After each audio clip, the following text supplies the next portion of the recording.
Hi, I'm Steve Washer with brainyvideo.com. Today we're going to do some basic stuff with our camera. You know, people who shoot news for a living are constantly in run-and-gun scenarios. Often those changing lighting and audio situations call for some automatic settings on the camera because they wouldn't get the shot otherwise. But the problem is that automatic camera settings are a last resort, or a check and balance against the manual settings that you've applied to the camera. So today, our primer on camera operation is geared toward a controlled indoor shooting environment like the one we're in right now, where you can tweak the manual settings to get your shoot picture perfect.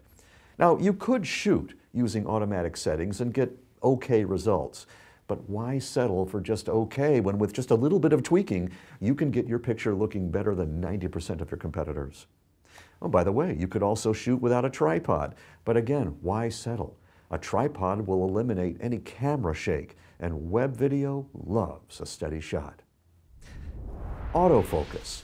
While a useful feature isn't foolproof, focus can shift if the camera can't determine exactly what to focus on. So leave no doubt. Focus the lens manually. Auto iris. Auto iris is safer, but can still vary exposure depending on where the subject is in the viewfinder. Also, exposure can look different from viewfinder to monitor. So you can use the auto iris setting to check what the camera wants to see as normal exposure, but then use the manual setting to lock it in. White balance. You guessed it. Manual. You see, white balance prepares the camera to record in a particular type of light so that your picture looks normal and lifelike. Film cameras, remember those? Accomplish this by using a specific film type, indoors or outdoors. Video cameras use electronics to show white as white under specific lighting conditions, hence the term white balance. Now, some cameras provide only scene settings, such as indoor, outdoor, fluorescent, and the like. So just choose one that matches, or that most closely matches the lighting that your subject is in. Even better than that, if your camera has manual white balance, that's great. Here's what you do for that.